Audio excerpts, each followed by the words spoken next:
What's going on, everybody? Welcome back into the FantasyPros YouTube channel. My name is Lucas Wenzel, and today we're going to be talking about 10 players on the waiver wire I am looking to stash ahead of this weekend's slate and ahead of next week's waivers as well. But before we dive into any of that, if you want your chance at winning a signed T. Higgins Cincinnati Bengals jersey, courtesy of our friends over at Pristine Auction, you need to subscribe to the FantasyPros YouTube channel right now and comment below on this video. That's it. That's all you need to do. We will be announcing a winner right here on the channel, so make sure to turn on those notifications so you can be alerted when new episodes are up and to claim your prize when we announce it. Let's dive on in and start with Rams rookie running back Kyron Williams. Darrell Henderson Jr. was waived by the Rams earlier this week, paving the way for this backfield to be headed up by Cam Akers and Kyron Williams. In Week 11, Akers handled a majority of the work with 14 carries, but Kyron still saw 8 touches and was the more efficient back on the day. We could see Kyron Williams become more involved in the team's passing attack as well, considering this team will be without Cooper Kupp for some time, and that pass catching is one of the bigger strengths of Kyron's game. With how unpredictable this backfield has been this year, there is no guarantee Akers sees the bulk of the work in Week 12, and I'd rather be ahead of the game than scrambling to pick Kyron Williams up later. After being put in the doghouse mid-season, Elijah Moore saw 54% of the snaps on Sunday and saw 4 targets for the first time since Week 5. Also, if you didn't hear it earlier this week, Jets head coach Robert Saleh told reporters that he's not committing to Zach Wilson for Sunday's game against the Bears. This should mean great news for the Jets wide receiver who's now playing in the slot. When Joe Flacco was leading the Jets earlier this year, Moore saw 5, 7, and 9 targets in each of Flacco's 3 starts. If, for whatever reason, the Jets decide to pivot to Mike White at quarterback, Moore has a great track record with him. Elijah Moore was the wide receiver 7 in weeks 7 to 10, while Mike White was the starter in 2021. Things are looking up for the young commodity, and it's best to stash him now with a juicy stretch coming up against the Bears, Vikings, Lions, and Jags in 4 of their next 5 games. Isaiah Spiller has clearly established himself as Austin Eckler's backup over the past 3 weeks. He's been given only 4 rushing attempts in each game the past 2 weeks though, but we saw him get a taste of the passing game in Week 11 with 2 receptions for 11 yards. The standalone value for Spiller is highly unlikely, with Austin Eckler dominating touches, but the handcuff value if you're an Eckler manager is astronomical. Joshua Kelly is eligible to return from the IR, but as of this recording, the team hasn't activated him yet. Sony Michel is nothing to worry about at this point either. So to top it all off, the next 3-game stretch is looking great for this Chargers running attack, getting the Cardinals, Raiders, and Dolphins. Jahan Dotson has been back on the field for 2 weeks now and has turned in 2 lackluster performances. However, I don't think that lasts too much longer. His snap percentages the past 2 weeks have been 41 and 66% versus the 88, 99, and 87% snap percentages we saw at the start of the season. It seems like the Commanders are easing him back into action, and rightfully so in 2 matchups where this team dominated in the run game. Despite only seeing 25 targets on the season, Dotson still has the 10th highest average distance of target at 13.9 yards. He gets a great matchup with Atlanta in Week 12 as well, who's allowing the most receptions, receiving yards, and fantasy points to wide receivers this year.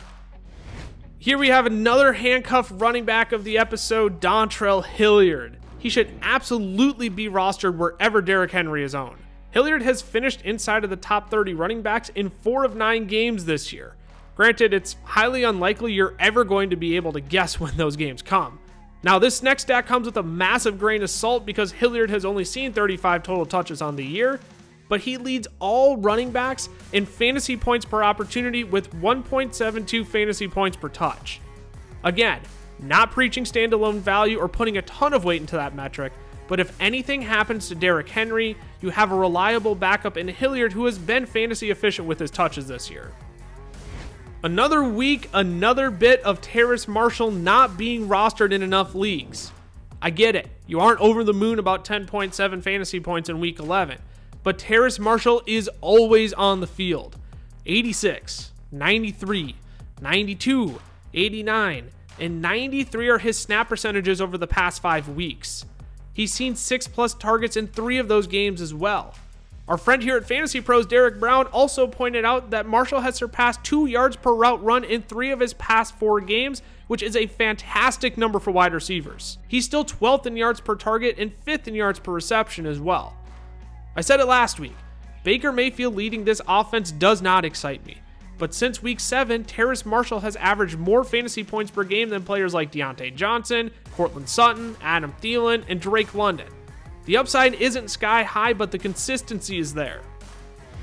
The Broncos waived Melvin Gordon earlier this week, and with Mike Boone still on IR until week 13, Latavius Murray and Marlon Mack are the two only active running backs for the Denver Broncos. It's extremely unlikely this team decides to make Latavius Murray the bell cow of this offense, considering the entire year we've seen this backfield function as a full-out committee. If Mack steps into a similar role to Melvin Gordon, there could be some standalone value here, as Gordon saw at least 4 targets in each of his past 4 games and finished as a top 24 running back in 3 of the 4.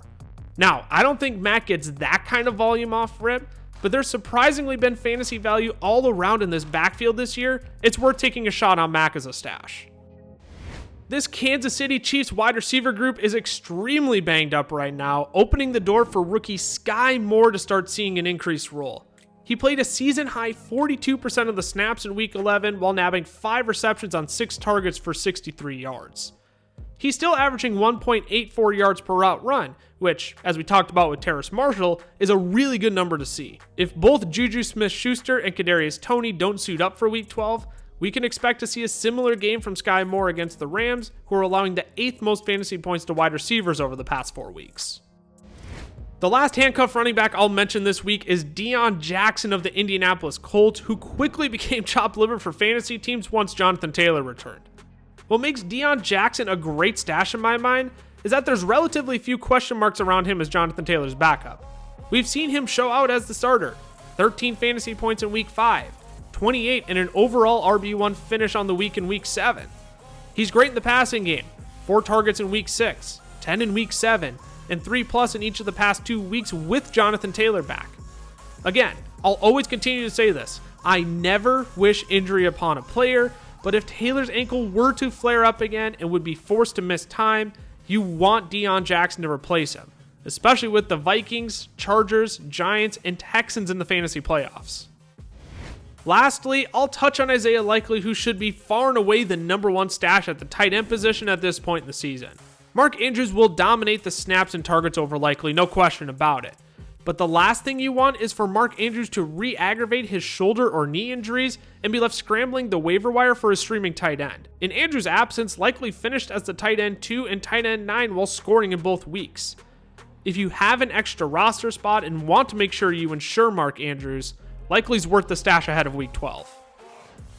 Alright y'all, before I get out of here, remember, if you want your chance at winning a signed T. Higgins Cincinnati Bengals jersey, courtesy of our friends over at Pristine Auction, you need to subscribe to the Fantasy Pros YouTube channel right now and comment below on this video. Might make a great holiday gift, but that's it. That is all you need to do. We will be announcing a winner right here on the channel, so make sure to turn on those notifications so you can be alerted when new episodes are up and to claim your prize when we announce it.